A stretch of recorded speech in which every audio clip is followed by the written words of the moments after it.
بسم اللہ الرحمن الرحیم۔ السلام علیکم۔ میں نے اپنی زندگی میں ایسا کچھ نہیں دیکھا تھا۔ ہم تقریباً 1 منٹ تک ادھر سے ادھر جھولتے رہے۔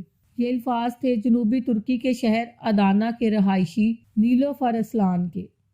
نیلوفر اسلان کی کہانی کی طرف بڑھنے سے پہلے آپ کو یہ بتائیں کہ یہ زلزلہ کس قدر شدید تھا اور یہ ترکی، شام اور لبنان، لیکن خصوصاً ترکی کے لوگوں کے لیے کیا قیامت خیز مناظر پیش کر رہا ہے۔ سال 1999 کے دوران ترکی کے شمالی مغربی علاقے میں ایک بڑے زلزلے میں 17,000 سے زیادہ لوگ ہلاک ہو گئے تھے۔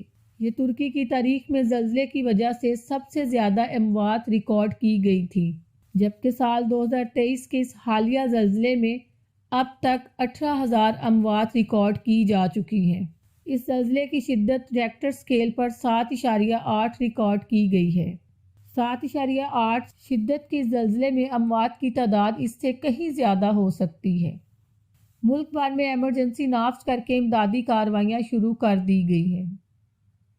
ترکی کے شہر ملاتیا میں رہنے والی 25 سالہ اوزگل کوناکچی کا کہنا ہے کہ وہ زلزلے سے تو بچ گئی، لیکن اس کے گھر کے ارد گرد زمین بوس عمارتیں، چیخو پکار کی آوازیں اور ملبے تلے دبی لاشوں کو دیکھ کر زندہ رہنا مشکل سا لگنے لگا ہے۔ یہاں بہت سردی ہے اور اس وقت برف باری ہو رہی ہے۔ ہر کوئی سڑکوں پر ہے، لوگ پریشان ہیں کہ کیا کریں۔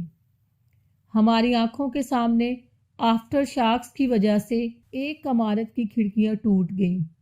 اوزگل کوناکچی کا کہنا ہے، جب زلزلہ آیا تو میں اور میرا بھائی صوفے پر سو رہے تھے۔ ہم نے ایک دوسرے کی طرف دیکھا اور کہا، کیا تم ہل رہے ہو؟ میں نے لیمپ کی طرف دیکھا، وہ ایسے جھول رہا تھا کہ ایسا لگتا تھا کہ وہ گر پڑے گا۔ جیسے ہی ہمارا 3 سالہ بھتیجا کمرے میں داخل ہوا، ہم نے صوفے سے چھلانگ لگا دی۔ ہمارے گھر کو تو صرف نقصان پہنچا، لیکن ہمارے گھر کے ارد گرد عمارتیں زمین بوس ہو گئیں۔ زلزلہ تو تھم گیا، لیکن آفٹر شاکس کے ڈر سے لوگ عمارتوں سے نکل کر گھروں سے دور سڑکوں پر آ گئے، جس کی وجہ سے ترکی کی تاریخ کا بدترین ٹریفک جام بھی دیکھنے کو آیا ہے۔ سبھی والدین کے لیے یہ ایک برے خواب کی طرح ہے کہ ان کا بچہ ان کی آنکھوں کے سامنے ایسے حالات سے گزرے۔ ایسے ہی کچھ قیامت خیز مناظر ترکی کے لوگوں کو بھی دیکھنے پڑے۔ وہیں شمالی شام کے صوبے ادلب کے رہائشی اسماعیل کے لیے یہ زلزلہ قیامت خیز تھا۔ اسماعیل کا بیٹا ہسپتال میں داخل تھا۔ زلزلہ اس قدر شدید تھا کہ ہسپتال کے دروازے آپس میں ٹکرانے لگے۔ اسماعیل نے 150 میٹر کی دوری پر عمارت کو اپنی آنکھوں کے سامنے زمین بوس ہوتے دیکھا۔ اچانک پھیلنے والے اندھیرے کی وجہ سے انہیں کچھ سجائی نہیں دے رہا تھا کہ وہ کیا کرے۔ وہ اپنے بیٹے کے لیے پریشان تھے۔ وہ کہتے ہیں کہ یہ بالکل قیامت کے جیسا تھا۔ میں نے یہ تصور کرنا شروع کر دیا تھا کہ میں اپنے بیٹے کو ملبے کے نیچے سے کیسے نکالوں گا۔ 1 منٹ بعد اسماعیل نے دیکھا کہ اس کا بیٹا مصطفیٰ چیختا اور روتا ہوا اس کی طرف آ رہا تھا۔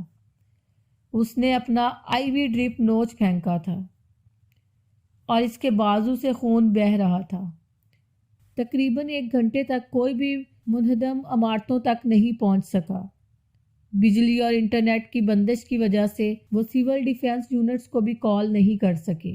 کسی بھی سرکاری خدمات کی عدم موجودگی میں سول ڈیفنس یونٹ سے بھی ہنگامی طور پر سب سے پہلے رابطہ کیا جاتا ہے۔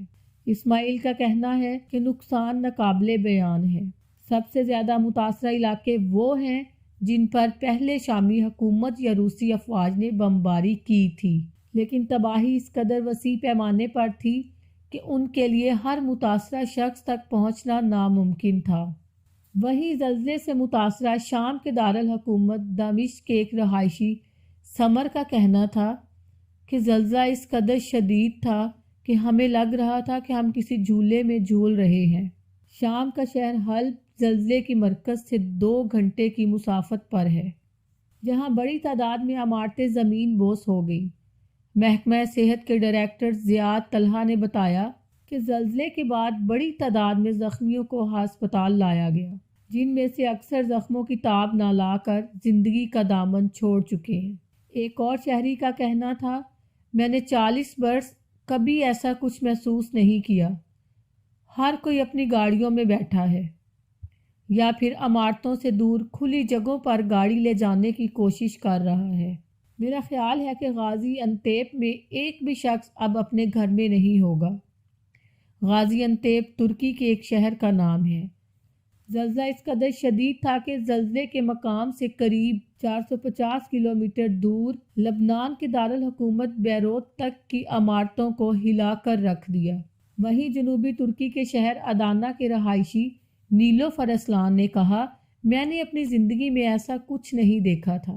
ہم تقریباً 1 منٹ تک ادھر سے ادھر جھولتے رہے۔ جنوبی ترکی کے شہر ادانا کے رہائشی نیلوفر اسلان پیر کی صبح ترکی سمیت شام اور لبنان میں آنے والے شدید زلزلے کی ہولناکی کے بارے میں بات کرتے ہوئے آپ دیدہ ہو گئے۔ ان کی آنکھیں نم ہو گئیں۔ نیلوفر اسلان کا کہنا تھا، جب اپارٹمنٹ کا 5 منزلہ عمارت ہلنے لگا تو مجھے یقین ہو گیا تھا کہ اب میرا خاندان نہیں بچے گا۔ مجھے لگا ہم زلزلے میں مر جائیں گے۔ تبھی میں کمروں میں موجود اپنے عزیز و اقارب کو پکارنے لگا۔ ہر طرف چیخ و پکار کی آوازیں آ رہی تھیں۔ کہیں آگ لگی ہوئی تھی تو کہیں عمارتیں زمین بوس ہو رہی تھیں۔ یہ منظر اتنا ڈراؤنا تھا کہ سانس تھم گئی تھی۔ زلزلہ اس قدر شدید تھا کہ اپنے سامنے زمین بوس ہوتی عمارتوں کو دیکھ کر ہم زندہ رہنے کی امید چھوڑ چکے تھے۔ میں نے چیخنا شروع کر دیا اور چیخ چیخ کر اپنے تمام گھر والوں کو ایک جگہ اکٹھا کیا اور ان سے کہا، آؤ کم از کم ہم ایک ساتھ ایک ہی جگہ مرتے ہیں۔ لیکن خدا کو کچھ اور ہی منظور تھا۔ جب زلزلہ تھم گیا اور ہم اس میں زندہ بچ گئے تو ہم سب بھاگ کر باہر نکلے۔ وہاں ہم نے دیکھا ہمارے گھر کے ارد گرد 4 عمارتیں زمین بوس ہو چکی تھیں۔ بھاگتے وقت ہم نے گھر سے کچھ بھی نہیں اٹھایا، صرف چپل پہن کر گھر سے باہر نکل آئے۔ جب تمام لوگ سڑکوں پر موجود ہیں، جہاں کھانے پینے کی قلت کے ساتھ ساتھ عورتوں کے لیے پردے کے مسائل ہیں، جہاں ترکی، شام اور لبنان کے لوگوں کو بین الاقوامی تنظیموں کی مدد کی ضرورت ہے، وہیں انہیں ہماری دعاؤں کی ضرورت ہے۔ میری دعا ہے رب ذوالجلال سے کہ وہ ترکی، شام اور لبنان کے میرے ان مسلمان بھائیوں کا حامی و ناصر ہو اور مشکل کی اس گھڑی میں انہیں صبر کی توفیق عطا فرمائے، آمین۔ آپ سب سے گزارش ہے کہ ہمارے چینل کو سبسکرائب کریں اور ہماری ویڈیو کو لائک کریں۔ شکریہ، والسلام۔